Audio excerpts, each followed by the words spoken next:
question that has pondered the greatest philosopher since the dawn of time. What is it? Tell me. What is the greatest deck in Yu-Gi-Oh history of all time? If you know, comment down below. Let me know. I'm going to disagree with you. Is it Dark Magician? Is it Heroes? Stardust? Code Talker? Not Code Talker. How do you go about answering this question? You count topping list and top tourneys? Boo. Do we hold a poll and have popular opinion rule? No. Ha! We're not a democracy. Things don't work like that at Dueling Wave. And topping lists only get us so far. All they reveal is the ability of some deck being able to be splashed together with some other generic non-engine crap that can just carry the deck. Or a different engine, I guess, a supplementary engine. It doesn't actually tell you the power level of that deck itself. That's to a certain point, but not fully, right? Is Dark Magician as a standalone archetype better than Thunder Dragon as a standalone archetype? Possibly, but Thunder Dragon was better competitively because it could be mixed with garbage, right? While this deck is like, hey, I have to run traps. I'm talking about legacy support as Pegasus J. Crawford intended, or Maximilian Pegasus for the anime. What is the best legacy support across all eras, with its playstyle kept as close to the original goal vision? What's the best DM era deck? GX, 5Ds, Zexal, Arc 5, Vrains? What are the best decks of each era? What does Konami love the most? What deck? We know they love money most. There's only one way to answer this question. With the greatest Yu-Gi-Oh anime tournament of all time, baby! Of all time! In this tournament, I will pick character decks from every series in Yu-Gi-Oh history, and after the carnage, we will see what deck can claim the greatest deck of all time in anime. The first season will feature an insane 32 decks from the Duel Monsters anime / manga. They will be pitted in an elimination tournament against one another, so we can crown the DM champion. Every subsequent season, as long as the series does well, every subsequent season will deal with the next generation of Yu-Gi-Oh! So GX, then 5Ds, then Zexal, then Vrains, and then finally, then Arc 5, then finally Vrains. The top 8 from every generation will qualify for the Yu-Gi-Oh!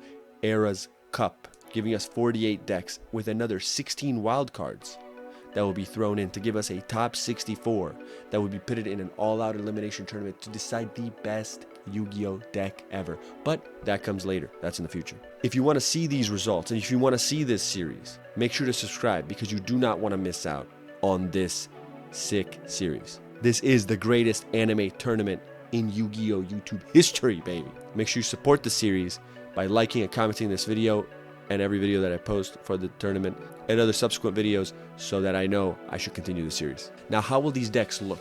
As I'm sure you've seen Yu-Gi-Oh! In the modern day, it's pile a bunch of one-card starters, a bunch of tech, board breakers, hand traps, blah, blah, blah, and you get this mess mishmash of a deck that is optimal, right? Oh, this deck only has 24 cards. That means it has 16 non-engine spots. You've heard that. I'm sure you've heard that. We ain't got that here. I mean, we have non-engine, right? But not to that extent. Not to that mathematical calculation. It's more about purity. That style of Yu-Gi-Oh! Is fine for today's game, but that's not what we're going for here. We learn nothing from Thunder Dragon, Guard Dragon results. We know Guard Dragons are good, but how good is Thunder Dragon? We learn nothing from Blue Eyes, just spamming Galaxy Eyes monsters, or using the World Legacy just a card to get 5 negates. Tier 0, right, Sam? So I made a rule set for this tourney that will keep all of these decks as pure as possible. I didn't want to take all the strategy out of the game, but I did remove generic garbage that would skew the game. And so here are the rules. Number 1, all floodgates are banned except for specific archetypal ones, i.e. like Buster Blader lock, right? I'm not going to remove Buster Blader from the tournament just because it has a lock as its gameplay mechanic. Number 2, all hand traps are banned other than the archetypal ones, i.e. Karibo, right? But Karibo's not in the tournament, spoiler alert. No blowout cards, meaning no spells, no traps, no monsters that trade 1 for 2 or more, i.e. Raigeki, Evenly, Feather Duster, blah blah blah. The only exception is the Mirror Force cards and other battle phase blowouts minus Evenly, because technically I guess it's a battle phase blowout. No generic negate monsters allowed, that's number 4. So you can't just spam Appaloosa, every deck can't just make Appaloosa or Borreload Savage, even though that is he would be banned by another rule and stuff. Number 5, negate and floodgate monsters that are in archetype, i.e. Dragoon, and others are limited to 1 per deck. Each deck, number 6, each deck can run all of their archetypal extra deck monsters at up to 3 copies, otherwise no questions asked, unless they are banned or limited by the current TCG ban list. Number 7, Each deck is allowed to pick one extra deck mechanic, right? Ignoring the stuff that's already in theme. So we'll give Blue Eyes as an example. Blue Eyes has synchros and fusions. You can run all the synchros and all the fusions of Blue Eyes that are related to Blue Eyes. Then also Blue Eyes gets to pick one more mechanic, whether it's XYZ, Link, Fusion, whatever, and they can run generic stuff from that at the condition that they do not include other archetype stuff. We'll get to that in the next one. But number 7 is basically each deck is allowed to pick one extra deck mechanic or summoning method and use generic monsters from that mechanic, but they cannot use another. I.e. Blue Eyes can have generic Synchro or Link or XYZ, one of those and not multiple, on top of the monsters that they're already in archetype. Number 8, main deck monsters have to be archetypal. No generic monsters are allowed unless your deck does not have enough monsters in its archetype. Then certain exceptions will be allowed, i.e. the Egyptian god cards, Exodia, but the problem is Exodia just got new support, so we're going to have to retweak Exodia a little bit. But before Exodia's new release, Exodia would have been in this category. Also, one thing that allows you to break the rule is you are allowed up to 3 copies of one generic monster per deck, right? So example would be in a Blackluster Soldier or Relinquished deck, you're allowed to run 3 monsters. As long as it's not another archetype's monster. For example, Toons cannot run Blackstone of Legend. Even though it's very good in the deck, it is Red Eye's card, so they cannot use it. Spell and trap cards can belong to your archetype and or be generic. They cannot belong to other decks, meaning only Red Eyes can run Red Eyes Fusion, but all decks can run Polymerization because it's generic, or Allure of Darkness, or whatever. Cards that cannot be responded to are banned, i.e. Super Poly, Forbidden Droplet, Dark Ruler. Cards are out of the game. And decks in the absolute lowest tier in the tournament can run cards from the ban list at the bottom. The current 5 cards that are banned, that are not allowed to be ran by any deck from 1st to 5 seed in each quadrant, is Pot of Prosperity, Time Tearing, Morganite, Talents, Thrust, and SP Little Knight. So as you've seen, we've thought of pretty much everything, because Time Tearing and Morganite would be broken in this format because there's no hand traps. But these cards are allowed to be played by the crap decks, except SP Little Knight. SP Little Knight is just overall banned.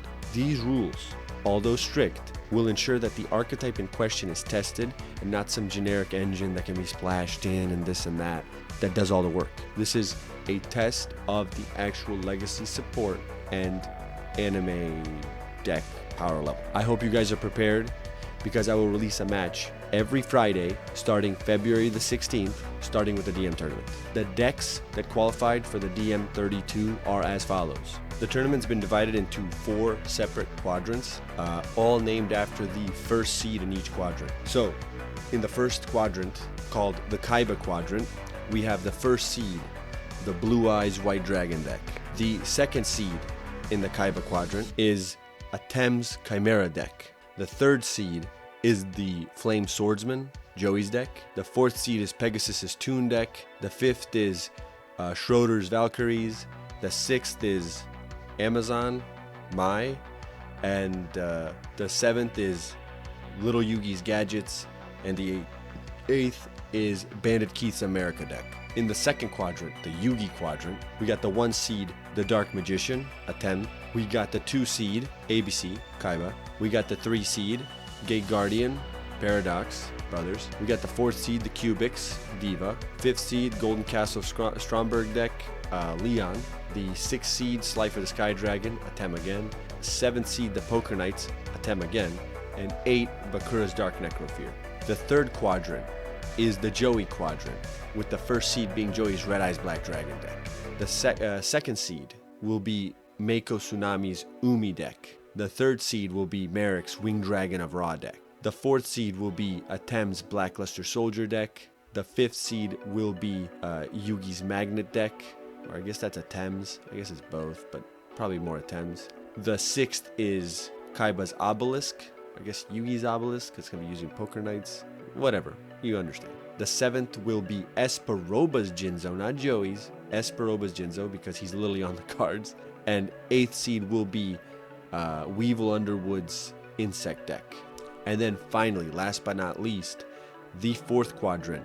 Guys, before I say it, comment down below, who do you think is the fourth quadrant? If one's Kaiba, one's Yugi, one's Joey, who's the fourth? I'll give you 2 seconds. 5 seconds. 1, 2, 3, 4, 5. Anyone that guessed Mai is correct.